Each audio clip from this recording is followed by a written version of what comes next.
राम हरे राम राम हरे हरे।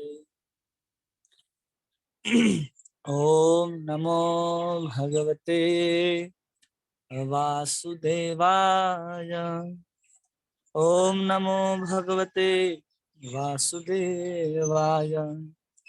ओम नमो भगवते वासुदेवाय। नारायणं नमस्कृत्यं नरं चैव नरोत्तमं देवीं सरस्वतीं व्यासं ततो जयमुदीरये।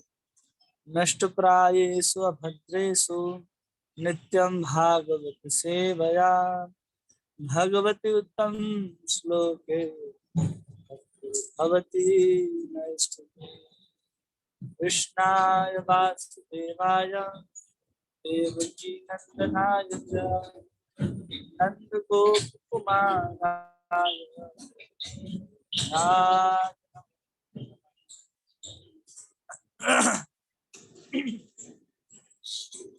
ओम ज्ञानाञ्जनस्य ध्यानाञ्जनशलाकया चक्षुर्मिलितं येन तस्मै श्रीगुरवे नमः। नमः ओम विष्णुपादाय कृष्णपृष्ठाय भूतले श्रीमते भक्तिवेदांत स्वामी नामिने। नमस्ते सारस्वती देवे गौरवाणी प्रचारिणे निर्विशेष शून्यवादी पाश्चात्य देशतारिणे। जय श्री कृष्ण चैतन्य प्रभु नित्यानंद श्री अद्वैत गदाधर श्रीवास आदि गौर भक्तवृंद। हरे कृष्ण कृष्ण कृष्ण हरे हरे हरे राम राम राम हरे हरे। गुरुवे गौरचंद्राय राधिकाय तदालये कृष्णाय कृष्ण भक्ताय तद्भक्ताय नमो नमः। हरे कृष्णा। आप सभी भक्तों का, भागवतों का, वैष्णवों का इस भागवत संघ में बहुत बहुत स्वागत है। इस भागवत संघ के माध्यम से हम लोग भगवान श्री कृष्ण की ही वांगमय मूर्ति श्रीमद् भागवतम का संग करने का प्रयास करते हैं। श्रीमद् भागवत के जो शब्द हैं वो भगवान ही हैं। शब्द भागवत में लिखे गए शब्द और भगवान में कोई भी भिन्नता नहीं है। इसलिए जब कोई भागवत को पढ़ता है, सुनता है या फिर उसका चिंतन करता है तो समझना चाहिए वो भगवान का ही चिंतन कर रहा है। ऐसा नहीं कि भगवान अलग है और भागवत अलग है। जिसमें भगवान की गाथा गाई गई हो, जहाँ भगवान की लीलाओं का, चित्रों का वर्णन हो, वो भगवान से अभिन्न होता है। तो उसी भाव से हम लोग श्रीमद् भागवतम का संग करने का प्रयास करते हैं और भागवत के संग से अपने जीवन में जितने भी अनर्थ हैं उन अनर्थों को मूल सहित निकालने का हम सब प्रयास करें। जितने प्रकार के अनर्थ होते हैं सब हमारे जीवन से अगर चले जाएं तो हमारी जो भक्ति है वो निष्ठा के स्तर पर स्थापित हो जाएगी। इसलिए हम लोग हर दिन कहते हैं ना कि नित्यम भागवत सेवया। अगर हम नित्यम भागवत सेवा करते हैं तब जाकर के भक्ति भवती नैष्ठिकी, तो हमारी भक्ति जो है वो निष्ठा के स्तर पर जाकर के स्थापित हो जाएगी। उसी श्रृंखला में हम लोग श्रीमद् भागवतम के प्रथम स्कंद के 8वें अध्याय के ऊपर चर्चा कर रहे हैं, जिसमें भगवान की स्तुति महारानी कुंती के द्वारा की जा रही है। जिसमें कल भगवान जन्म न लेकर के भी, कर्म न करके भी सब तरह की क्रियाओं को करते हैं, अजन्मा होकर के भी जन्म धारण करते हैं, अलग अलग विचित्र विचित्र रूप धारण करते हैं, अलग अलग लीलाओं को करते हैं जो एक साधारण मनुष्य बिना भक्ति के समझ नहीं सकता। उसको वहां पर कहती है महारानी कुंती अत्यंत विडंबनम, कितना विस्मयकारी है कि कोई साधारण मनुष्य समझ भी नहीं सकता है। अगर कोई अपने जीवन में भक्ति को अपनाता है तो भक्ति की कृपा से ही वो भगवान की लीलाओं को और भगवान को मूल रूप से समझ पाएगा, तत्वतः समझ पाएगा। अन्यथा वो कितना भी अपने बौद्धिक प्रयास के द्वारा जानने का प्रयास करे, वेद शास्त्र को पढ़ करके जानने का प्रयास करे, तो कोई लाभ नहीं है। इसलिए महारानी कुंती इस बात को जानती हैं कि भगवान को कैसे जाना जा सकता है, इसलिए वो इतना सब स्तुति में भगवान की प्रसन्नता के लिए बखान कर रही हैं भगवान के सामने। आज हम लोग श्लोक संख्या 31 देखेंगे, जिसमें भगवान के बहुत सुंदर सुंदर लीलाओं का वर्णन आया है। इसमें कल कुछ लीलाओं को हमने वर्णन किया था भगवान की विस्मयकारी लीलाओं में। अब उसी को उदाहरण के रूप में यहाँ पर महारानी कुंती आगे कहती हैं गोप्या ददे त्वयि तदासि दाम तावत् याते दुषासुकिलालञ्च सम्भ्रमाक्षम् वक्त्रं ननीयं भयभावनया स्थितस्य समां मोहयतिभिरपि यद्विधेति। तो कह रहे हैं कि गोप्या ददे त्वयि कृता,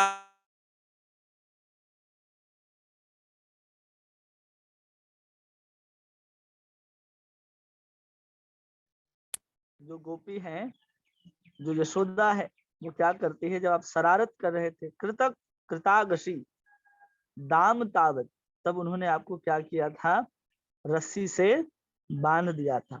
उस समय जब भगवान शरारत कर रहे थे तो सबको ये लीला याद होगी, कैसे भगवान सुबह सुबह माता यशोदा दही मंथन कर रही थी, और दही मंथन से जो सुंदर आवाज उत्पन्न हो रहा था, माता यशोदा ने जो हाथ में जो कंगन पहने थे वो आपस में आवाज कर रहे थे, जैसे कि कोई ताल के साथ अगर कोई वाद्य यंत्र बजाया जाता है और उसके पीछे पीछे गायन किया जाता है, तो जैसे तालबद्ध कोई यंत्र बजाए जाते हैं, उसी प्रकार माता यशोदा के तालबद्ध कंगन बज रहे थे।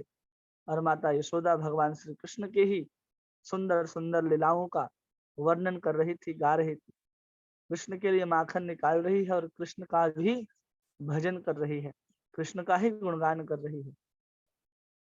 तो सुंदर आवाज से जब भगवान कृष्ण की नींद खुलती है, वो अपने नींद को त्याग करके, जैसे ही नींद खुलते हैं, जो समस्त ब्रह्मांडों का पेट भरते हैं, उनका पेट खाली हो जाता है, उनको लगने लगती है भूख।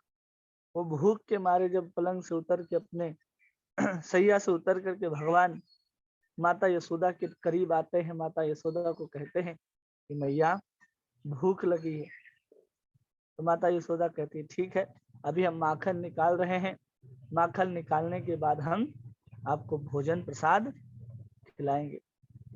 लेकिन माता यशोदा भगवान कृष्ण क्या करते हैं कि उनको इतना कहते ही के साथ भगवान पीछे से माता यशोदा के ऊपर लिपट जाते हैं। माता यशोदा पीछे से खींच करके उनको गोद में बिठा लेती है और उनको दूध पिलाने लगती है। दूध भी पिला रही है, भगवान का नाम भी ले रही है और भगवान के लिए माखन भी निकाल रही है। तीनों काम एक साथ चल रहे हैं। जब माता यशोदा ये सब कुछ कर रही हैं तो कंगन आपस में बात करते हैं और कहते हैं देखो कितना बड़ा सौभाग्य है माता यशोदा का, और हमारा देखो कितना बड़ा सौभाग्य है कि हम उन हाथों में कंगन बने हैं जो भगवान की सेवा के लिए हमेशा निमित्त रहता है। माता यशोदा ने जो बाल में सुंदर वेणी को गूंथ करके रखा है, वो भी आपस में प्रसन्न हो रहे हैं। देखो कितना सुंदर मस्तक है, जिसमें केवल भगवान की लीलाएं और कथाएं ही भरी हैं। उनकी होंठ, उनकी मुस्कान सब कुछ प्रतिभाषित करती थी कि वो कितने भगवान से अनुरक्त हैं। भगवान के प्रति जो वात्सल्य भाव है माता यशोदा के भीतर, वो सब कुछ उस दही मंथन के माध्यम से प्रकाशित होता है। और उसी समय जब माता यशोदा दही मंथन कर रही थी तो उसके पहले उन्होंने क्या किया था कि एक बर्तन में एक दूध गर्म करने के लिए चूल्हे के ऊपर चढ़ा आई थी। और जब माता यशोदा देखती हैं कि ये दूध जो है अब धीरे धीरे उबलना आरंभ कर दिया है, और उबलता हुआ दूध अगर हम वहां नहीं पहुंचते हैं तो आग में गिर जाएगा, सब दूध जल जाएगा।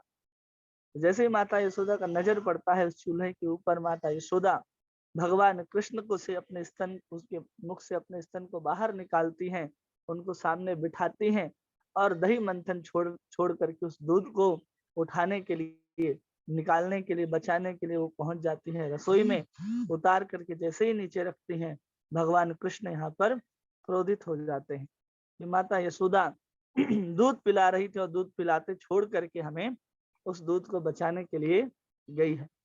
इसके विषय में आचार्य लोग बहुत सारे भाव को लिखते हैं कि वो दूध भी सोच रहा था कि मैं भी अगर माता यशोदा के स्तन के भीतर होता तो मैं भी अभी भगवान कृष्ण की सेवा कर रहा होता, लेकिन ऐसा जीवन मिला है कि मैं इस आग के ऊपर तप तो रहा हूँ, लेकिन मैं कृष्ण की सेवा में लग नहीं पा रहा हूँ। तो सोचता है ऐसे जीवित रहने से अच्छा है कि इस आग में कूद करके जान दे दूं। इसलिए दूध जो है वो आग में कूदने के लिए तैयार होता है। और माता यशोदा जो हर किसी को यश देने के लिए जानी जाती हैं, यश ददाती इति यशोदा, वो नहीं चाहती थी कि दूध ऐसा करे, इसलिए भगवान को छोड़ करके भगवान के जो भक्त रूप में वहां उपलब्ध दूध है, जिसका भी चिन्मय स्वरूप दिव्य भाव उपलब्ध है, उसको बचाने के लिए रसोई के अंदर दौड़ती है। भगवान कृष्ण देखते हैं कि मुझे दूध पिलाना छोड़ करके ये किसी और काम में लग गई है। भगवान भीतर के कमरे में जाते हैं और जितने भी मटके होते हैं दूध से, दही से, माखन से भरे हुए, उन सबको फोड़ देते हैं। एक एक मटकी को फोड़ दिया है भगवान ने, खा कुछ भी नहीं रहे, केवल उन्होंने दही को, माखन को, सबको ऐसे भूमि में ही फैला दिया है चारों तरफ। अब माता यशोदा जब आती है रसोई से, देखती हैं कि भगवान दिखाई नहीं दे रहे, भगवान कृष्ण जो है वो दिखाई नहीं दे रहे। वो चारों तरफ ढूंढना शुरू करती है, तो भीतर के कोठरी में जा करके देखती है कि भगवान कृष्ण जो है एक तरफ छिप करके बैठे हुए हैं। जैसे ही देखते हैं कि छिप करके बैठे हुए, चारों तरफ दूध दही ऐसे बिखरा पड़ा है, माता यशोदा क्रोधित हो जाती हैं, तुरंत एक छड़ी लेकर के आती हैं और छड़ी लेकर के आती हैं और भगवान कृष्ण एक बड़े मटके के पीछे छिप करके देख रहे हैं कि माता यशोदा क्या लेकर के आए, छड़ी लेकर के आए हैं। बहुत भयभीत हो जाते हैं भगवान कि माता यशोदा तो छड़ी लेकर के आई, अब मुझे पिटाई होगी। तो माता यशोदा का छड़ी लाना, माखन तोड़ना, मटकी तोड़ना, इन सब के पीछे आचार्यों ने बहुत सारे भाव को रखा है। कई लोग उस छड़ी को काम का प्रतीक बताते हैं। वो काम का प्रतीक है जिसको माता यशोदा ने अपने हाथ में धारण करके रखा है और भगवान के पीछे दौड़ी जा रही है। इसलिए जहाँ पर काम होता वहां राम नहीं होते, इसलिए डंडे पकड़ करके जब माता यशोदा दौड़ रही हैं तो भगवान कृष्ण उनके वश में नहीं आ रहे। जब उनके पीछे पीछे दौड़ रहे हैं, वो देखते हैं कि सुंदर जो माखन लगे हुए पैर हैं, जो दूध दही से सने हुए पैर हैं, उनके सुंदर निशान आंगन में, पूरे के पूरे ब्रिज में जिन जिन गलियों से भगवान दौड़ रहे हैं, वहां सुंदर उन निशानों को देखती हैं। उनके पीछे पीछे माता यशोदा भाग रही है। बहुत दूर भागने के बाद जब माता यशोदा थक जाती हैं और थकने के बाद माता यशोदा के बस में भगवान स्वयं अपने आप आ जाते हैं कि कोई इतना अगर प्रयास कर रहा है तो भगवान उसको और अधिक परिश्रम न कराते हुए उनके हाथों में आ जाते हैं। और माता यशोदा कहती है कि आज मैं तुम्हें बांध करके रखूंगी ताकि तुम कोई बदमाशी, कोई किसी प्रकार का उद्यम न मचा सके। माता यशोदा बांधना आरंभ करती हैं।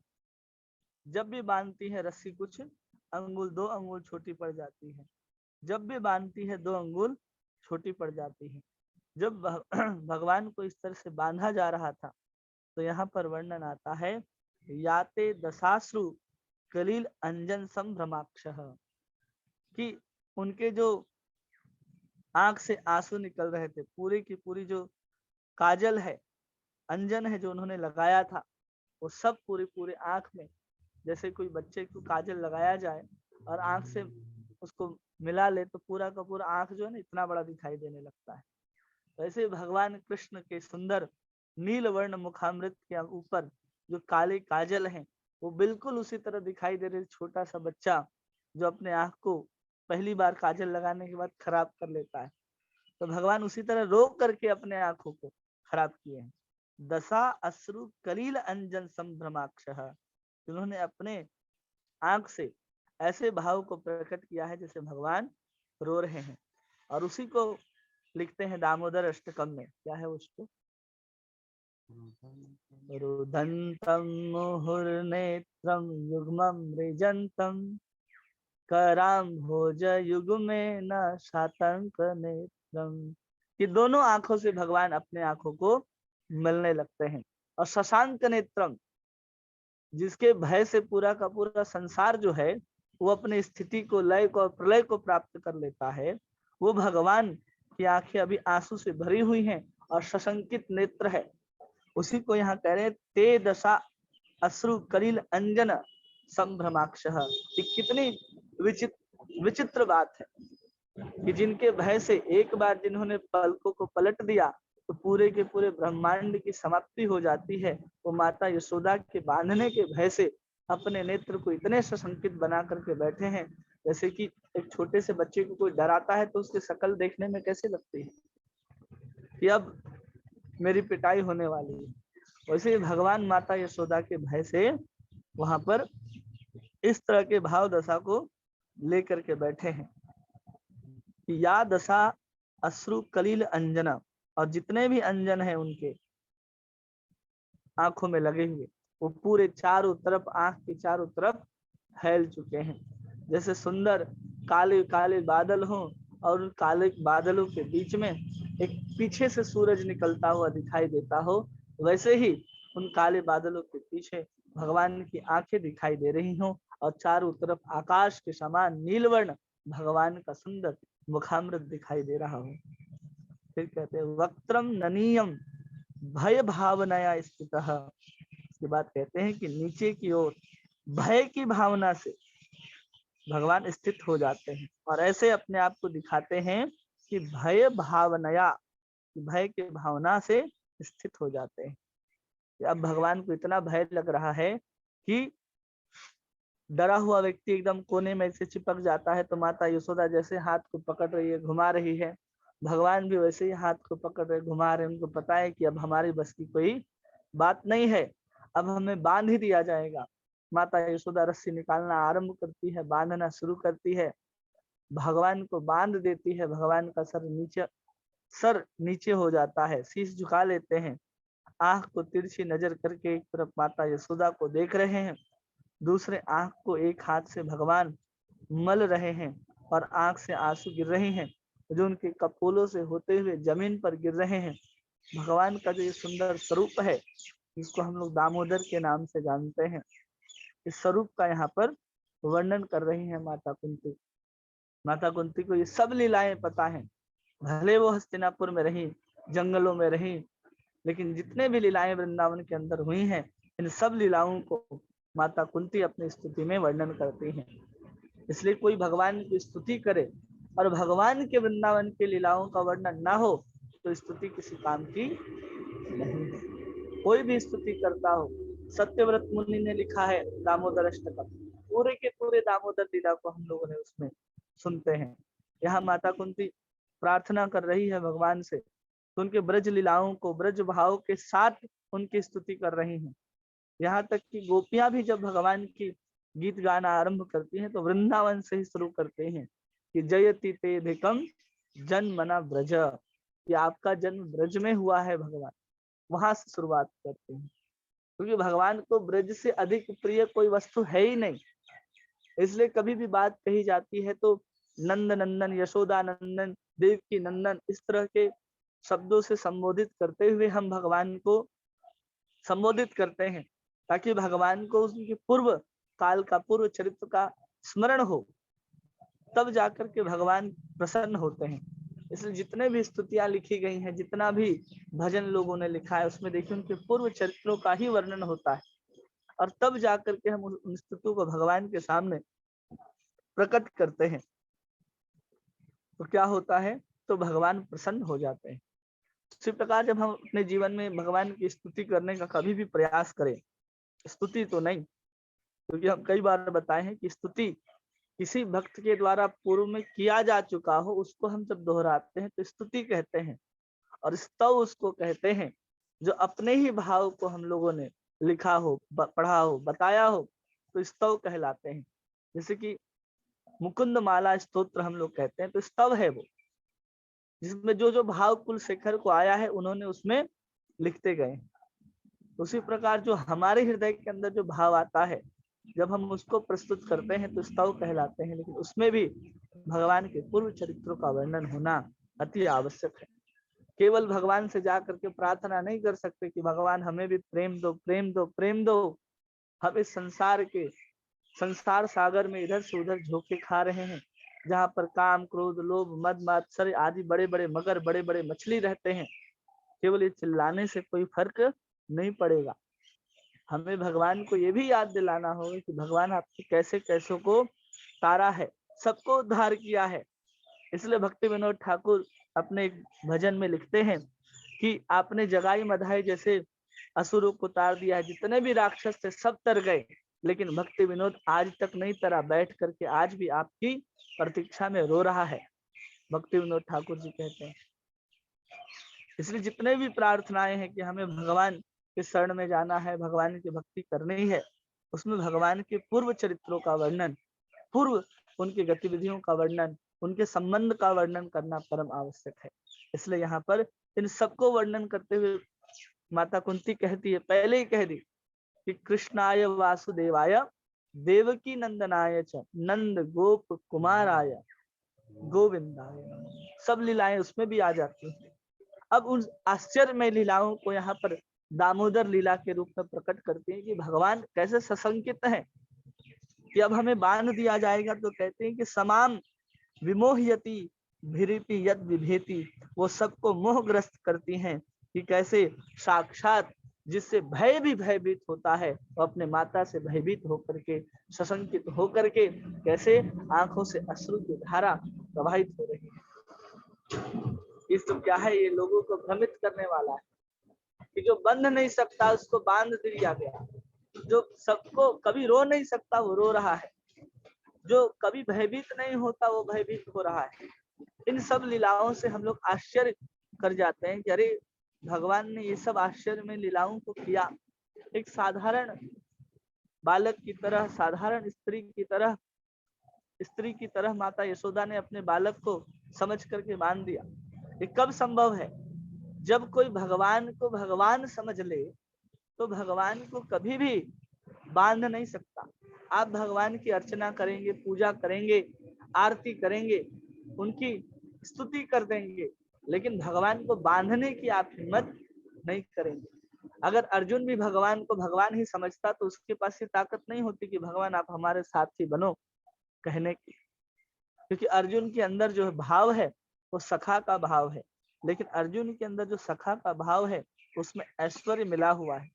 उसको पता है कि इसमें जो भगवान कृष्ण है वो स्वयं भगवान है, वो हमारे सखा होने के साथ भी परम पुरुष हैं, साक्षात ईश्वर हैं। इसलिए भी वो जा करके कह पाया कि आप हमारी रथ के सारथी के रूप में हमारे लिए सहायता दे, हम महाभारत का युद्ध करने जा रहे हैं। और भगवान ने स्वीकार किया।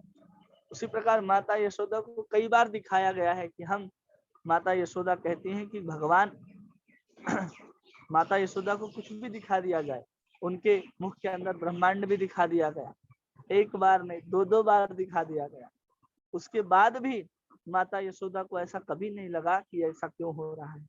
अगर हम भगवान को सचमुच बांधना चाहते और हम जब रस्सियों को बांधना शुरू करते, जब एक रस्सी लगा लेते, दो रस्सी लगा लेते, तो हम तुरंत चिंतन करते ऐसा थोड़ी हो सकता है, भगवान की 16 इंच की कमर है और हम इतने सारे रस्सी को लगा रहे हैं।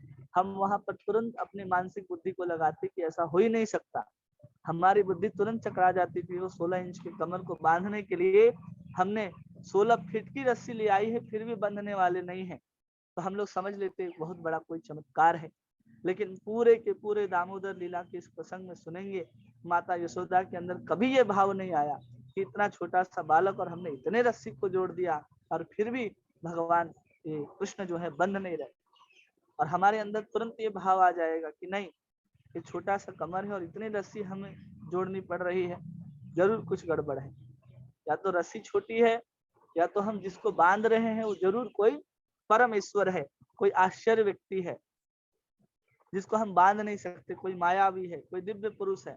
ऐसी भावनाएं हमारे अंदर तुरंत उत्पन्न होना शुरू हो जाएंगी। लेकिन वात्सल्य इतना बढ़ा हुआ था, इतना वात्सल्य बढ़ा हुआ था कि वो समझ ही नहीं पा रही थी कि भगवान कृष्ण जो उनके सामने छोटे से बालक के रूप में उपस्थित हैं, उनके उदर के अंदर ही पूरा का पूरा ब्रह्मांड उपस्थित है।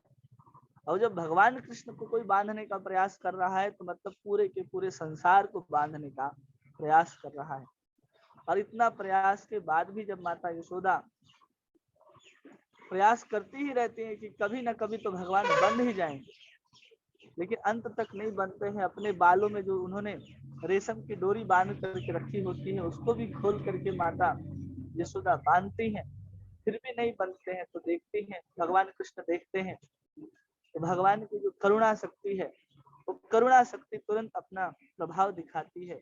और भगवान के जितने भी ऐश्वर्य है जो अब तक प्रदर्शित कर रही थी कि भगवान को बंधने नहीं दे रही थी, भगवान की योग माया शक्ति वो संकुचित हो जाती है और करुणा के कारण भगवान माता यशोदा के उस बंधन में बंध जाते हैं। तो 2 अंगुली का मतलब होता है, एक प्रयास और दूसरा भगवान की कृपा।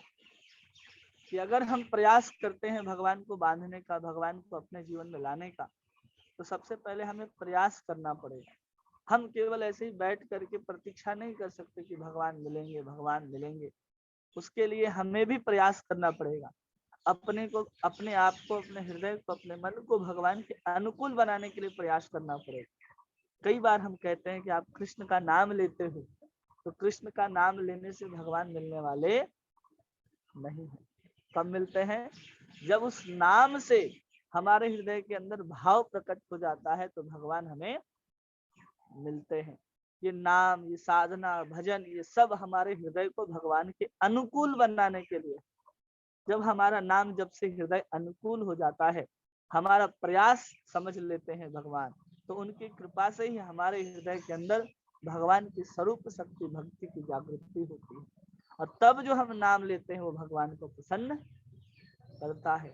इसलिए बिना भक्ति के अगर हम लोग नाम लेते हैं तो हमें भक्ति की ओर आगे बढ़ाता है, हमारे जीवन में भक्ति को लाता है।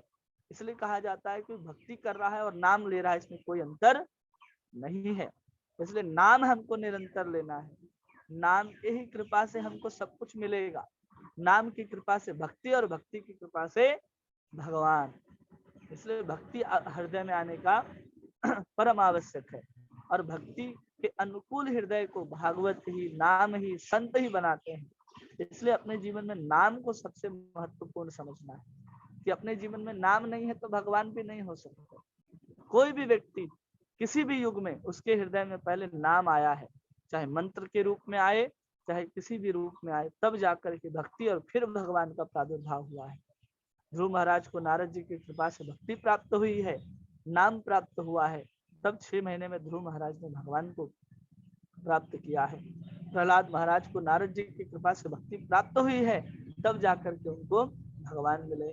स्वयं नारद जी को देखेंगे तो उनके जीवन में जो वैष्णव आए, जो साधु आए, उनके संग से नाम मिला है, उनको नाम से भक्ति आई और भक्ति से उन्होंने भगवान को प्राप्त किया है। लेकिन कलयुग में ये चीज और सहज कर दिया गया कि यहाँ पर नाम, नाम के बाद भक्ति नहीं। आप नाम ले रहे हैं तो आप भक्ति कर रहे हैं, इस बात से आप निश्चिंत रहिए। नाम अलग और भक्ति अलग अलग नहीं है। कोई अगर नाम लेता है तो भक्ति ही कर रहा है। इसलिए चैतन्य महाप्रभु कहते हैं कि चेतो दर्पण मार्जनम भव महादावाग्नि निर्वापनम श्रेय कैरव चंद्रिका वितरणम विद्यावधू जीवनम आनंदाम्बुधिवर्धनम प्रतिपदम पूर्णामृता स्वादनम सर्वात्म सनपनम परम विजयते श्री कृष्ण संकीर्तनम। सर्वात्मन जितने वस्तु हैं, चित्त से मार्जन से लेकर के अपने हृदय में ज्ञान वैराग्य सब उत्पन्न करने से लेकर के आनंदाम्बुधि वर्धनम, कि साक्षात कृष्ण को अपने हृदय में धारण करने की जो शक्ति है वो किसके अंदर है? श्री कृष्ण संकीर्तनम। केवल और केवल श्री कृष्ण के संकीर्तन के द्वारा, कृष्ण के नाम के द्वारा हम हृदय में कृष्ण को धारण कर सकते हैं, अन्यथा धारण नहीं कर सकते। इसलिए अपने जीवन में जो प्रयास होना चाहिए वो हम बाद में कहेंगे कि हम भक्त हो गए, पहले हम नाम जब आरंभ करें। जब उपदेशामृत अगर ठीक से पढ़ेंगे तो देखने में बहुत छोटा सा ग्रंथ लगता है कि जिसमें 12 श्लोक हैं, 11 12 श्लोक हैं, 11 श्लोक। 11 श्लोक है और हमको लगता है कि बहुत छोटा सा ग्रंथ है, इसमें कुछ लिखा ही नहीं है। उसको पढ़ेंगे तो नाम का जहाँ पर बात है, शुरू में वो क्या बताते हैं, अपनी इंद्रियों को वश में करना। फिर बताते हैं कि 6 प्रकार की भक्ति, फिर बताते हैं 6 प्रकार के ऐसे क्या काम होते हैं कि जिसके कारण भक्ति बढ़ती है और कम होती है। और फिर उसके आगे वर्णन करते हैं कि कौन नाम ले सकता है, नाम कौन लेता है, नाम कैसे लिया जाता है, वो नाम लेकर के आपके हृदय के अंदर कैसे परिवर्तन आता है और कब आप भगवान को प्राप्त करते हो। तो पूरा का पूरा सिर्फ और सिर्फ 12 ही श्लोक में सब कुछ लिख दिया गया है।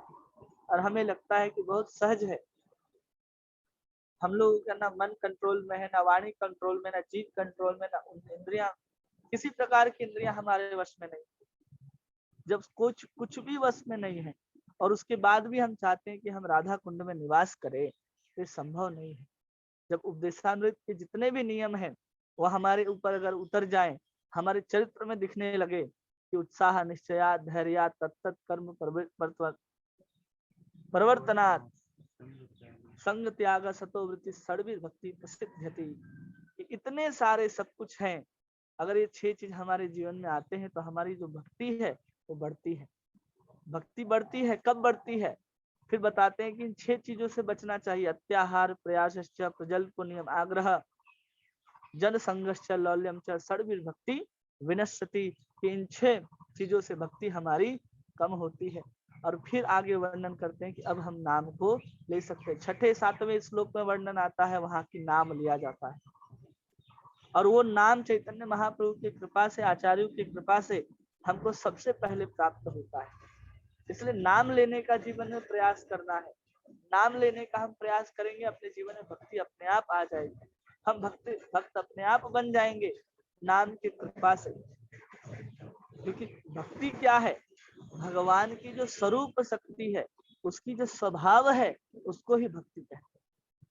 भगवान की जो स्वरूप शक्ति कौन है, आह्लादनी शक्ति, और आह्लादनी शक्ति की जो वृत्ति है कि हम भगवान की ही सेवा करना चाहते हैं, वो वृत्ति जब हृदय में आकर के स्थापित हो जाती है, उसको हम भक्ति कहते हैं। और वो केवल नाम लेने से आती है। नाम लेकर के हमारे अंदर क्या आती है कि हम कृष्ण की सेवा में कब जाएंगे, कृष्ण की सेवा में कब जाएंगे। जब ये उत्कंठा आने लग जाए अपने हृदय के अंदर, तो समझना है कि अब भक्ति हमारे अंदर धीरे धीरे आ रही है।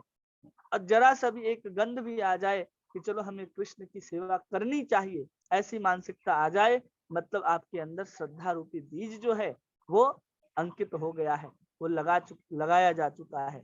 इसलिए अपने जीवन में भक्ति करने के लिए नाम लेना परम आवश्यक है। कई लोग कहते हैं कि नाम अलग है और भक्ति अलग है, नहीं, कलयुग में दोनों एक ही है, बस अवस्थाएं अलग अलग है। उसी नाम को लेते लेते वही श्रद्धा रूपी भक्ति जो है वो प्रेम रूपी भक्ति में परिवर्तित हो जाती है। और जब भी किसी के अंदर श्रद्धा आती है, श्रद्धा के बाद वो साधु संग नाम कीर्तन करते करते भगवान के प्रेम तत्व को भी प्राप्त कर लेता है। तो अपने जीवन में ये सब प्रयास होना परम आवश्यक है। अभ्यास अगर हम जीवन में नहीं करेंगे, तो माता यशोदा अभ्यास नहीं करती तो भगवान की करुणा शक्ति नहीं पिघलती। उसी प्रकार एक भक्त जब तत्परता से नाम जपता है, अपने नींद को छोड़ करके, अपने सुख को, अपने भोग को छोड़ करके भगवान के नाम जप करने के लिए अपने आप को निमित्त बनाता है, अपने आप को जब उसमें लगा देता है, तो भगवान की करुणा शक्ति ही जब पिघलती है, तो भक्त के उस दीनता रूपी गड्ढे में आकर के भगवान की जो करुणा है वो बर्फ को पिघला करके उसके गड्ढे में ला करके जमा कर देती है और उसके हृदय में भगवान पधार जाते हैं। तो अपने प्रयास के द्वारा भगवान की करुणा शक्ति को अपनी ओर आकर्षित करने का प्रयास करना चाहिए। और माता यशोदा यहाँ पर वही कर रही है कि भगवान के करुणा शक्ति वहां पर पिघल जाती है। ऐसा कोई इंटेंशनली नहीं होता, माता वहां पर नहीं सोच रही कि बंध जाएंगे भगवान, बंध जाएंगे भगवान, ऐसा नहीं, वो सोच रही कि हम बांध देंगे क्योंकि उनकी माता है। और हम अभी क्या है, भगवान के ना माता है, ना पिता है, ना दास है, केवल दास हम लोगों ने लगा लिया है।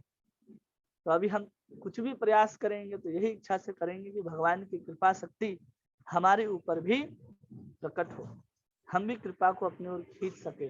और दूसरा, भगवान की कृपा जब उतर जाएगी तो भगवान अपने आप हमारे हृदय में बंध जाएंगे।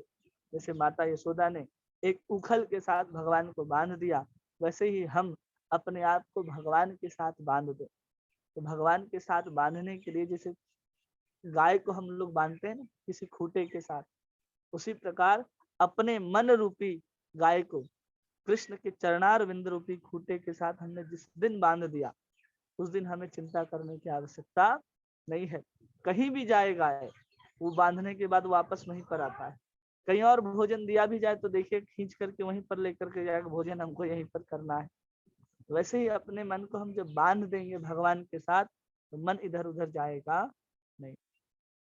तो इन लीलाओं को जब कोई पढ़ता है कि कैसे भगवान कृष्ण जो बंधने वाले नहीं थे और उनको भी बांध दिया गया, तो कहते हैं कि समाम विमोहयति भिरति यद्भिति, ये सबको मोहित करती हैं कि भगवान जो भय जिनके आगे भयभीत होता है, और वो भी यहाँ पर भयभीत हो रहे हैं। तो यहाँ पर अनुवाद में प्रभुपाद कहते हैं कि हे कृष्ण, जब आपने कोई शरारत की थी, तब माता यशोदा जैसे ही आपको बांधने के लिए रस्सी उठाई, तो आपके व्याकुल आंखों अश्रुओं से डबडबा आई, जिससे आपकी आंखों के काजल धुल गया। यद्यपि आपसे साक्षात काल भी भयभीत रहता है, फिर भी आप भयभीत हुए। यह दृश्य मुझे मोहग्रस्त करने वाला है। माता कुंती कह रही कि दृश्य जो है मुझे मोहग्रस्त करने वाला है, क्योंकि इसके पहले उन्होंने कहा कि आपकी जितने भी लीलाएं हैं विडम्बनम, वो आश्चर्य करने वाली हैं। तो उदाहरण देकर के बता रहे हैं कि जब आपको बांध दिया गया और आपके आंख से जो आंसू की धारा गिर रही थी, उससे पूरे के पूरे काजल धुल जाती है भगवान। तो ये लीलाएं हमको आश्चर्य करती हैं, मोह में डाल देती हैं कि ऐसा कैसे संभव है। वही बालक जो अभी सशंकित हो रहा था, जिसको माता यशोदा हाउ बिलाव कहती थी, और माता यशोदा के गोद में चिपट जाते थे भगवान, और वही महाभारत के युद्ध में सीना तान करके कह रहे कि अर्जुन उठाओ अपने गांडीव को, और जितने भी यहाँ पर राजा दिखाई दे रहे हैं इन सबका वध कर दो। कैसे भगवान का चरित्र तुरंत बदल जाता है, तुरंत भगवान वहां किस भाव से प्रकट हो जाते हैं। अभी जब ब्रह्म विमोहन लीला में देखते हैं कि भगवान ब्रह्मा ने सब गाय और बछड़ों को चुरा लिया, और ब्रह्मा जी माफी मांगने के लिए आते हैं, नंद बाबा की सब तरफ ग्वाल बाल घूम रहे हैं, और भगवान कृष्ण और ब्रह्मा को देख रहे हैं कि देखो ये हमारा कन्हैया कितना सीरियस होकर के इसके साथ बात कर रहा है। ऐसा लग रहा है कि पूरे ब्रह्मांड का नायक यही है, और अपने किसी नौकर को स्वयं ब्रह्मा जी को आदेश दे रहा है कि सृष्टि कैसे करना चाहिए। तो आश्चर्य करते हैं, और जब इस लीला को देखते हैं ब्रह्मा जी, तो ब्रह्मा जी भी आश्चर्य कर जाते हैं कि अभी जो ऐसे खेल रहा था, एक दूसरे के मुख से जूठन निकाल निकाल करके खा रहा था, वही कृष्ण के सामने में हाथ जोड़ करके खड़ा हूं, और भगवान कृष्ण एकदम मुझे आशीर्वाद दे रहे हैं। और भगवान की स्तुति में भी ब्रह्मा जी उन सब चीजों का वर्णन करते हैं जो भगवान कृष्ण ने ब्रिज के अंदर जितने भी लीलाएं की, उन सबका वर्णन करते हुए ब्रह्मा जी भी स्तुति करते हैं। तो उस तरह से जो भगवान के भाव हैं, जो तुरंत कब कैसे बदल जाएंगे ये कोई नहीं जान पाता है। भगवान जब सुद्धर्मा सभा के अंदर होते थे तो उनकी भाव को देखिए, और वही सत्यभामा रुक्मणी के सामने प्रकट होते थे तो उनके भाव को देखिए। तुरंत वही भगवान की जो दशा है वो तुरंत परिवर्तित हो जाती है। कोई जान नहीं सकता कि यही भगवान है। रुक्मणी को हरण करना था तो ऐसा युद्ध हो रहा था कि जैसे साक्षात जो युद्ध के देवता हैं, बड़े बड़े युद्ध करने वाले जो देवता हैं, वो सब एक साथ उपस्थित होकर के भगवान के तर्कस में तीर के समान प्रवेश कर गए हों, और स्वयं तीर जो है अपने आप तर्कस से निकल करके बाण में जाता, धनुष में जाता हो, और जितने भी शत्रु हैं उनके हृदय में धस जाता हो। ऐसा अपने आप लग रहा था कि प्रतीत हो रहा था। और जब हरण कर करके लेकर के आए हैं रुक्मणी को, रुक्मणी जी जब क्रोधित हो जाती हैं, नाराज हो जाती हैं, तो उनके सामने जो भगवान की स्थिति होती है वो देख करके कोई कह ही नहीं सकता कि वही भगवान वहां इनके लिए युद्ध कर रहे थे, और वही भगवान अभी हाथ जोड़ करके इनके सामने खड़े हैं। वैसे बहुत सारी लीलाएं हैं जो भ्रमित करती हैं कि क्या हो रहा है। तो एक लीला का स्मरण यहाँ पर माता कुंती करती हैं। प्रभुपाद तात्पर्य में कहते हैं कि यहाँ पर परमेश्वर की लीलाओं से उत्पन्न होने वाले मोह के एक अन्य प्रकार का वर्णन दिया जा रहा है। परम भगवान तो सभी परिस्थितियों में सर्वोपरि हैं, जैसा कि इसकी व्याख्या की जा चुकी है। यहाँ पर भगवान के सर्वोपरि होने का एक विशिष्ट उदाहरण है। साथ ही साथ वे अपने शुद्ध भक्तों के साथ क्रीड़ा भी कर रहे हैं। भगवान के सर्वोपरि होने का एक विशिष्ट उदाहरण है कि पता चल रहा है कि माता यशोदा बांधने का प्रयास कर रही है लेकिन बंध नहीं रहे। ये उनकी सर्वपरिता का एक उदाहरण है और साथ साथ वो भक्त के साथ क्रीड़ा कर रहे हैं, इसलिए माता यशोदा उनके पीछे भागती हैं और भगवान आगे आगे और माता यशोदा पीछे पीछे भागती हैं। भगवान का शुद्ध भक्त अनन्य प्रेम के कारण भगवान की सेवा करता है। अनन्य प्रेम के कारण क्या करता है? सेवा। और ऐसी भक्ति में सेवा करते हुए वह परमेश्वर के पद को भूल जाता है। परमेश्वर के पद को मतलब कृष्ण परमेश्वर है, भगवान है, उस चीज को भूल जाता है। परम भगवान भक्तों की प्रेममय सेवा को स्वीकार अधिक चाव से करते हैं जब वह सेवा स्वतः स्फूर्त शुद्ध स्नेह से की जाती है। कि स्वतः स्फूरित हो आपके हृदय में, कोई जबरदस्ती आपको नहीं लगा रहा हो कि नहीं आपको भगवान की भक्ति करनी ही है, नाम लेना ही है। जबरदस्ती अगर कोई करा रहा है तो भगवान उसे पसंद नहीं होते। जैसे कि कोई अगर आपके सामने आए और आपको कोई आपके माता पिता या कोई अन्य व्यक्ति हो जो आपको कुछ देना चाहते हैं, उनके अंदर इच्छा हो, आप सहजता से स्वीकार कर लें। लेकिन कोई दूसरा व्यक्ति उसको कह रहा हो कि दे दो दे दो दे दो, तो आपको कैसा लगेगा? इसका इच्छा नहीं है फिर भी हमें दिया जा रहा है, तो हमें स्वीकार करने में भी आनंद नहीं आएगा। उसी प्रकार भगवान को कोई और कहता है कि तुम भगवान की भक्ति करो, भगवान की भक्ति करो, वो तो शुरू में किसी के जीवन के आरंभ में बहुत अच्छी बात है, लेकिन बाद में खुद से अपने अंदर ऐसा भाव आना चाहिए कि हम भगवान की सेवा भगवान की प्रसन्नता के लिए करेंगे। उसी को यहाँ स्वतः स्फूर्त शुद्ध स्नेह कहा जा रहा है। उसके साथ जब की जाती है तो भगवान को बहुत आनंद आता है, न कि पूज्य भाव से या प्रशंसा भाव से। अगर भगवान को पूज्य भाव से अगर हम सेवा करते हैं तो भगवान को उतना आनंद नहीं आता है। भगवान को आनंद आता है अपनेपन से। अगर आप किसी के घर जाते हो और आपको केवल अपनापन ना लगे, केवल ऐसे बिठा करके पूजा प्रतिष्ठा मान और प्रशंसा दिया जा रहा, तो आपको आनंद नहीं आएगा, क्योंकि लगेगा कि आप कहीं और पहुंच गए। जबकि एक आत्मीयता का जहाँ संबंध होता है वहां पर इस तरह की प्रशंसा, इस तरह के जो पूजा भाव है वो लोप हो जाता है। वो लोप होने के बाद जब हम भगवान की सेवा करते हैं तो भगवान की सेवा में अधिक आनंद आता है। भगवान को भी आनंद आता है और हमें भी आनंद आता है, क्योंकि हम भगवान को भगवान मान करके सेवा करेंगे और जरा से भी गलती हुई तो हम भयभीत हो जाएंगे। अरे, जब हमें अपराध लगेगा, पाप लगेगा, जिसके कारण हमें घोर नर्क में भी जाना पड़ सकता है, ऐसा सोच करके हम भयभीत हो सकते हैं। लेकिन जब अपना संबंध होता है भगवान के साथ तो किसी तरह का भय नहीं होता है। लेकिन भगवान भक्त से तब विशेष प्रसन्न होते हैं जब शुद्ध प्रेम तथा स्नेहवश भगवान को अपने से कम महत्वपूर्ण समझता है। कब महत्वपूर्ण? कि भगवान से ज्यादा श्रेष्ठ भक्त अपने आप को ही समझे, भगवान तब प्रसन्न होता है। जैसे माता यशोदा अपने आप को ही समझ रही कि मैं इनकी माता हूँ, वहां पर पता ही नहीं कि भगवान भी है, तब भगवान वहां पर प्रसन्न हो रहे हैं। जितने भी ब्रज के लोग हैं, चाहे ग्वाल बाल हो, सखा हो, गोपियां हो, वो कोई नहीं समझते कि परम पुरुष भगवान ही है। सबको लगता है कि ये हमारे सखा है, हमारे प्रेमी है, हमारे प्रियतम है, सबको यही लगता है। तो उस भाव में भगवान जो है भक्त से छोटे हो जाते हैं, तो भगवान को आनंद आता है। हम भगवान को भगवान समझते रहेंगे जब तक, तो वो आनंद का अनुभव हम नहीं कर सकते जो ब्रजवासी लोग अनुभव करते हैं। और उसको अनुभव करने के लिए योग्यता भी चाहिए।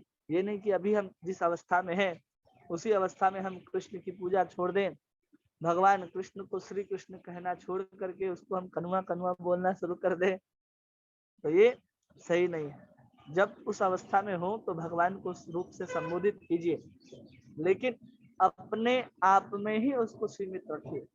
किसी व्यक्ति के सामने आप भगवान को ऐसे संबोधित नहीं कर सकते, कभी भी नहीं कर सकते।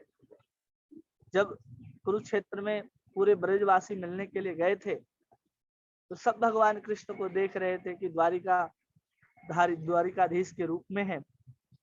जितने भी ब्रजवासी थे सब भगवान के उस द्वारिकाधीश के स्वरूप की उन्होंने सम्मान रखा। ये नहीं कहा कि ये उतार दो, फेंक दो, चलो, ऐसा कुछ नहीं। उन्होंने उनका पूरा सम्मान किया जो उन्होंने इस पद को उन्होंने स्थापित थे। क्योंकि अभी ब्रज नहीं है वो जहां पर वो कुछ भी कर दे, कुछ भी कह दे।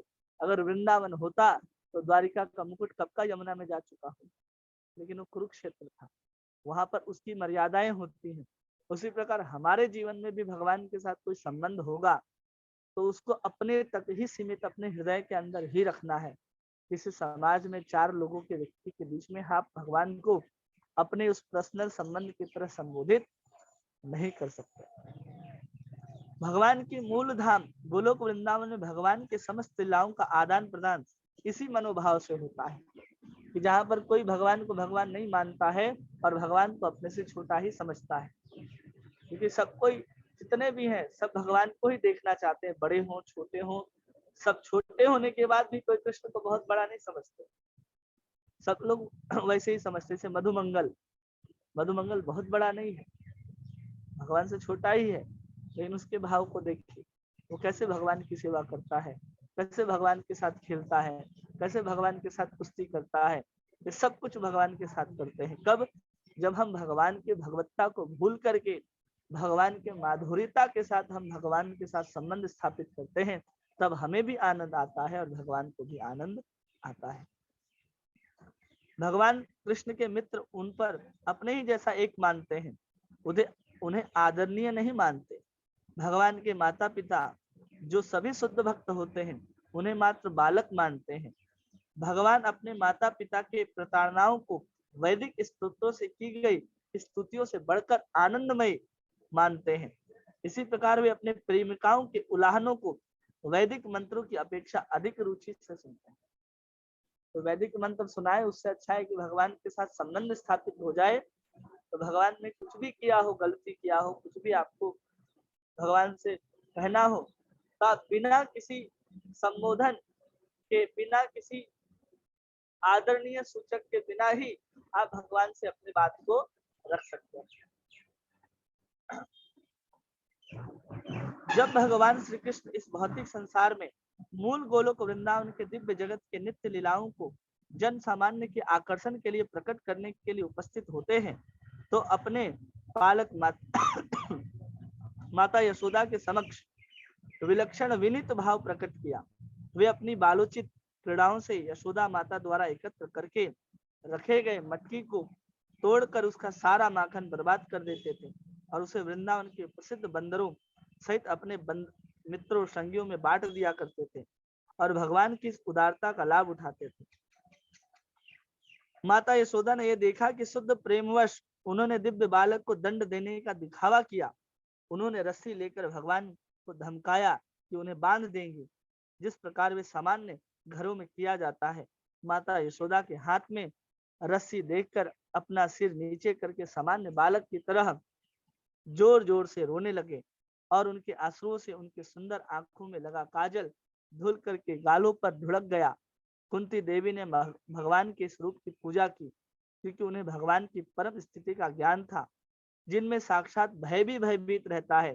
वे भगवान अपने माता के से भयभीत हैं, क्योंकि माता उन्हें सामान्य तरीके से दंडित करना चाह रही थी। कुंती को भगवान की श्रेष्ठ स्थिति का ध्यान था, लेकिन यशोदा को नहीं था। अतएव यशोदा की स्थिति कुंती की स्थिति से श्रेष्ठ है। ज्ञान किसको है? कुंती को ज्ञान है कि कौन है भगवान, और माता यशोदा को ज्ञान नहीं है कि कृष्ण ही भगवान है। लेकिन फिर भी यहाँ यशोदा से श्रेष्ठ स्थिति, कुंती से श्रेष्ठ स्थिति जो है यशोदा की कही जा रही है, क्योंकि वहां पर उसका प्रेममय संबंध है भगवान के साथ।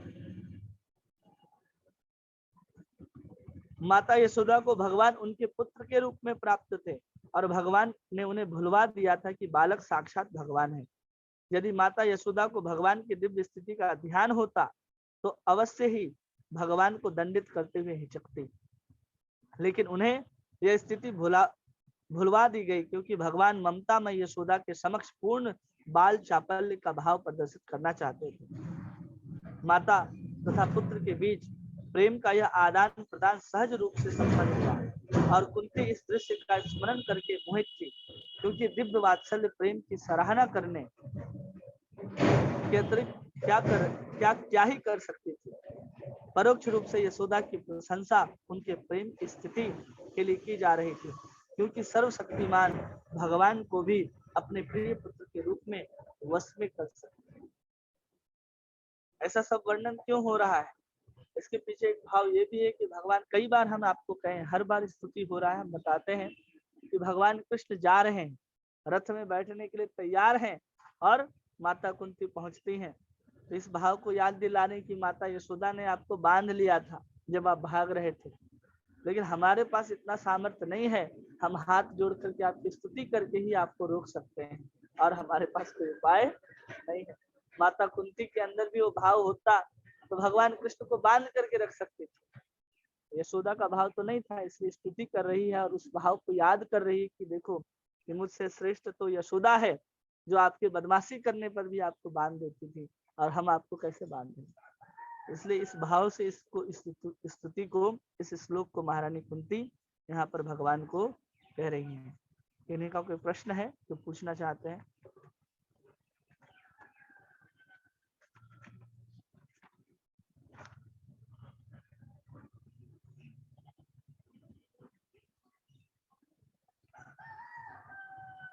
हरे कृष्णा, आवाज आ रही सबको? हरे कृष्ण प्रभु जी, प्रणाम। आ रही है आवाज प्रभु जी। कृष्णा प्रभु बोलिए।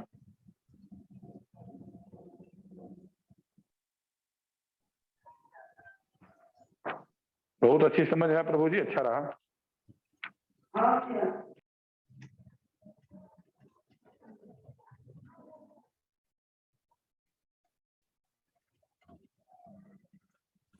हरे कृष्णा प्रभु जी, दंडवत प्रणाम। दंडवत प्रणाम प्रभु जी। अच्छे से समझ आया आपने जो समझाया ना, आज अच्छे से समझ आया प्रभु जी। एक एक चीज प्रभु जी, लास्ट में भी आपने बोला ना कि यशोदा मैया का तो पुत्र का भाव था, तो कुछ टाइम के लिए भगवान कृष्ण ने उन्हें मतलब इस चीज से वो करवा दिया था कि मैं भगवान हूँ।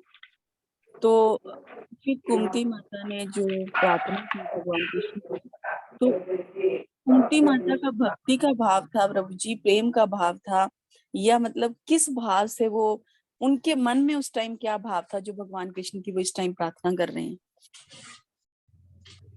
भगवान को भगवान के रूप में महारानी कुंती जानती हैं और भगवान माता कुंती के बीच बुआ का संबंध है। भगवान माता कुंती को बुआ मानते हैं, तो बुआ मानने के बाद भी उसमें ऐश्वर्य का भाव है माता कुंती के अंदर कि साक्षात भगवान है। और जब भगवान है तो उस समय वो केवल रोकना चाहती है माता कुंती भगवान कृष्ण को कि वो अपने द्वारिका न जाए, इसलिए वो रोक रहे हैं क्योंकि भगवान से अलग नहीं रहना चाहते। भक्त के अंदर भाव होता है कि भगवान से अलग नहीं रहे, लेकिन एक भक्त होता है, एक होता है प्रेमी भक्त। ये जब लीलाएं हैं प्रेमी भक्त और एक भक्त में क्या अंतर है, तो केवल भक्त के रूप में देखा जाए तो जितने भी ये सब भक्त हैं, जैसे प्रहलाद हो, ध्रुव हो, 12 जितने भी 12 महाजन का नाम आता है, सब भक्त हैं। लेकिन माता यशोदा की बात करें हम, अर्जुन की बात करें हम, कुंती की बात करें हम, पांडवों की बात करें, तो ये सब प्रेमी भक्त के रूप में जाने जाते हैं। भक्त होने में कि हम भगवान के प्रति सेवा का भाव रखते हैं, और प्रेमी भक्त होने का मतलब है कि भगवान के साथ हमारा कुछ स्नेहमय संबंध भी होता है। केवल भक्त और भगवान के बीच जो संबंध है वो भक्ति का होता है, लेकिन वो उससे आगे चला जाता है तो उसको कहते हैं प्रेम का संबंध, प्रीति का संबंध। जिस प्रीति के साथ हम भगवान से अपने संबंध को स्थापित कर लेते हैं, जिसके कारण भगवान हमसे दूर कहीं भी नहीं जाते। अंतर नहीं है, जो भक्त अलग है और ये भक्त अलग है। एक भाव की दृष्टि से श्रेष्ठता कि जैसे देखा जाए कि भगवान सबसे ज्यादा कहाँ रहे, तो हनुमान जी से अगर पूछा जाए तो हनुमान जी कहेंगे कि जब तक हम वनवास की अवस्था में थे, जब तक रावण का वध नहीं हुआ था, तब तक के साथ थे, फिर राम चले। अब उसी प्रकार आगे जाकर के पूछा जाए पांडवों से, तो पांडव कहते हैं कि हमारे साथ तो भगवान रहते हैं, जब भी बुलाते हैं भगवान हमारे साथ आते हैं। तो हनुमान जी स्वयं वर्णन करते हैं पांडवों के विषय में कि हमसे श्रेष्ठ भक्त जो हैं वो पांडव हैं। पांडव अपने श्रेष्ठ कहते हैं उद्धव आदि को, उद्धव अपने से श्रेष्ठ बताते हैं गोपी जनों को। तो ऐसे श्रेष्ठता दिन प्रतिदिन बढ़ती जाती है। तो ऐसे भक्त से ऊपर ऊपर ऊपर ऊपर राधा रानी तक प्रीति और प्रेम बढ़ता जाता है। जी प्रभु जी। प्रभु जी, कुंती महारानी इतनी अच्छी प्रार्थना कर रहे हैं भगवान कृष्ण के आगे, जैसे मतलब वृंदावन का भी वो कर रहे हैं, आपने मतलब प्रेम को भी दर्शा रहे हैं, सब सब कुछ है। तो क्या आगे मतलब जो भागवतम हम पढ़ेंगे उसमें भगवान कृष्ण कुंती महारानी को संतुष्ट करते हैं उनके सभी क्वेश्चनों से जैसे? हाँ, रुक जाते हैं ना, फिर वहां युधिष्ठिर आकर के कहते हैं तो वापस महल के अंदर जाते हैं भगवान, और फिर कुछ काल तक रुक, फिर बाद में भगवान द्वारिका, द्वारिका तो जाते हैं लेकिन कुछ समय के लिए रुकते हैं भगवान। अच्छा, मतलब उनके कहने से कुछ टाइम के लिए रुकते हैं भगवान? हाँ हाँ। अच्छा, ठीक है प्रभु जी, धन्यवाद प्रभु जी, दंडवत प्रणाम।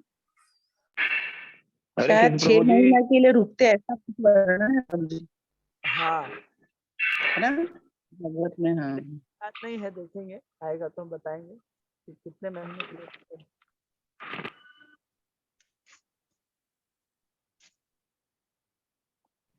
हरे कृष्ण प्रभु जी, प्रणाम। ना,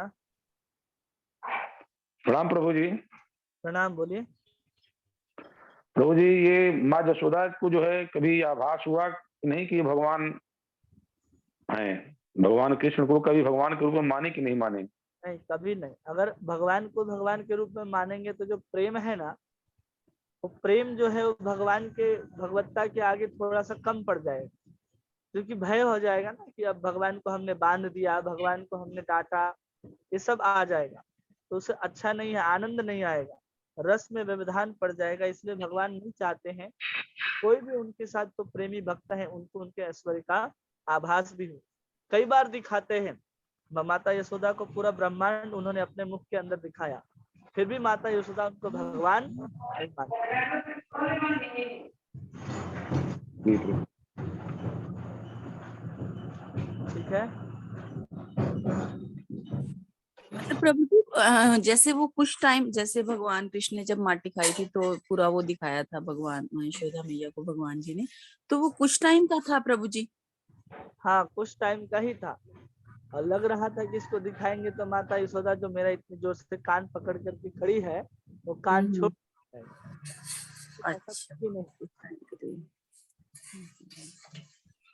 पर प्रभु जी ये तो जैसे और तो सभी के साथ इस तरह जैसे वो था, तो यशोदा मैया को तो ये भगवान की इच्छा से ही होगा ना प्रभु जी, कि भगवान ही नहीं चाहते थे ऐसा? भगवान ही नहीं चाहते थे ऐसा नहीं है, कि भक्त अपने आप को इतना श्रेष्ठ बना लेता है कि भगवान अपने भक्त के सामने अपने ऐश्वर्य को प्रकाशित करने के लिए भी सोचते हैं कि भगवान के संबंध हो जाए तो आप प्रधानमंत्री हो कि राष्ट्रपति हो, जैसे आपका बेटा प्रधानमंत्री राष्ट्रपति कुछ भी बन जाए, आपके लिए आपका बेटा ही रहेगा ना। जी प्रभु जी। तो संबंध ज्यादा बड़ा होता है कि ज्यादा बड़ा होता है? संबंध बड़ा होता है। इसलिए भगवान कृष्ण को भगवान के पद पर बिठाया नहीं जाता वृंदावन के अंदर, भगवान को भगवान हम समझते हैं, और वैकुंठ के अंदर द्वारिका के अंदर भगवान को भगवान समझा जाता है, लेकिन गोलोक के अंदर भगवान कृष्ण को भगवान नहीं समझा। जी प्रभु जी, एक प्रश्न मेरा भागवतम से हटके है प्रभु जी। मैं ये जानना चाह रही थी प्रभु जी, जो कबीर जी थे, उनकी जो मतलब उनको जो दीक्षा मिली थी ना प्रभु जी, मैं उसके बारे में जानना चाह रही थी कि उनकी दीक्षा कैसे हुई थी? दीक्षा कैसे हुई थी? बनारस के घाट पे बैठे हुए थे, और रामानंदाचार्य जो भगवान राम ही है, और रामानंदाचार्य के रूप में जब प्रादुर्भूत हुए थे बनारस के अंदर, तो जुलाहे थे, तो जितने भी उनके आसपास रहने वाले लोग थे वो दूर कर देते थे जब स्नान करने के लिए जाते थे। तो एक बार स्पर्श हो गया था कबीर दास जी का उनके चरण से, तो उन्होंने ऐसे ही नहीं, कोई घृणावश कहता है राम राम राम, जैसे कोई अशुद्ध वस्तु को स्पष्ट हो जाए या कुछ अनहोनी हो जाए तो हे राम हा राम, तो इसे राम शब्द निकला था। तो उसी को उन्होंने दीक्षा के रूप में स्वीकार कर लिया कि हमें हमारे गुरु ने मंत्र दिया है राम, और उसी राम को फिर जपते रहते थे कबीरदास जी। नहीं प्रभु जी, जैसे मतलब जैसे उन्होंने बोला, तो उससे पहले उनके मन में ये भाव था कि जैसे ये मेरे गुरु मतलब हैं, या कुछ उनका सम्मान कुछ था ऐसा? हाँ, तब तो वहां बैठे थे ना, हर बार उनका दर्शन करने के लिए, उनका चरण छूने के लिए ही बैठे रहते थे। अच्छा, उनके मतलब उनके लिए स्पेशली वो बैठते करते थे। हाँ, तो मतलब प्रभु जी कहने का तो फिर यही वो हुआ ना तात्पर्य, कि जैसे उन्होंने एक बार चरण छुए, उन्होंने राम बोला है ना प्रभु जी, मतलब खाली एक भगवान का नाम शब्द ऐसे ही बोला उन्होंने, और उनको उन्होंने दीक्षा के रूप में स्वीकार कर लिया। हाँ गुरु के मतलब गुरु महाराज जी के मुख से जो शब्द निकले उनको उन्होंने दीक्षा के रूप में स्वीकार किया, और सारे जीवन भर वही राम राम करते रहे वो, है ना। हाँ। ठीक है प्रभु जी, दंडवत प्रणाम।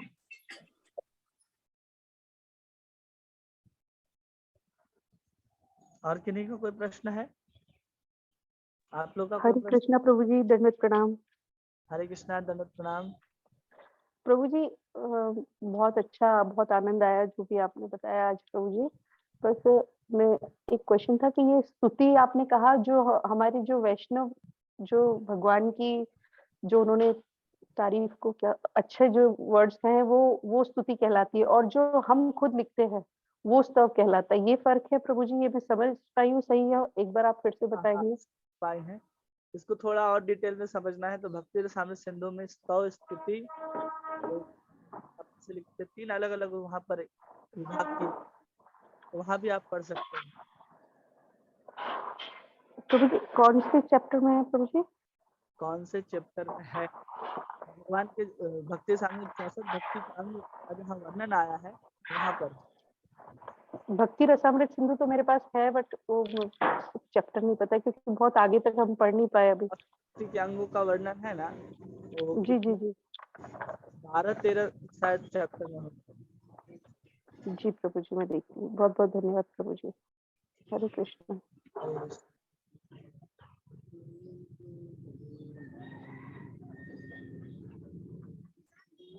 विज्ञप्ति, स्तोत्र, विज्ञप्ति, 3 वहां पर वर्णन है।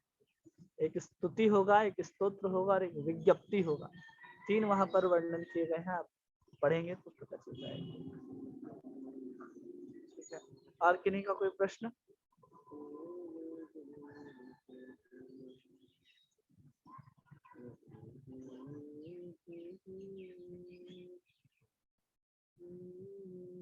विनोद प्रभु जी, कोई प्रश्न आपका? आज शुक्रवार है, आज छुट्टी होगा ना।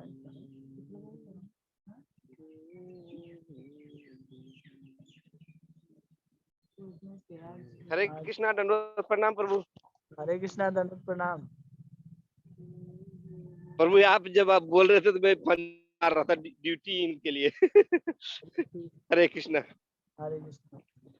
और किन्हीं का ये कोई प्रश्न जिंदगी है? क्वेश्चन क्या पूछूं प्रभु, जितना भी सुन रहा हूँ सुनते जा रहा हूँ, लेकिन मेरा स्मरण शक्ति नहीं है प्रभु। ठीक है, सुनते जाइए, सुनते जाइए। ठीक, हरे कृष्ण। बस यही कृपा बरसाइए प्रभु, ये सुनता रहूं बस। बस सुनते रहिए। हरे कृष्ण, दंडवत प्रणाम। हरे कृष्णा, दंडवत प्रणाम।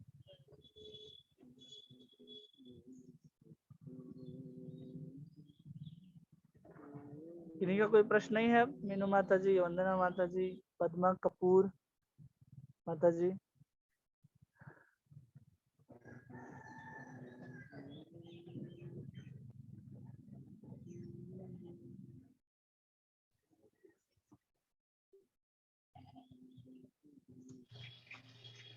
हरे कृष्णा, दंडवत प्रणाम प्रभु जी। हरे कृष्णा, दंडवत प्रणाम।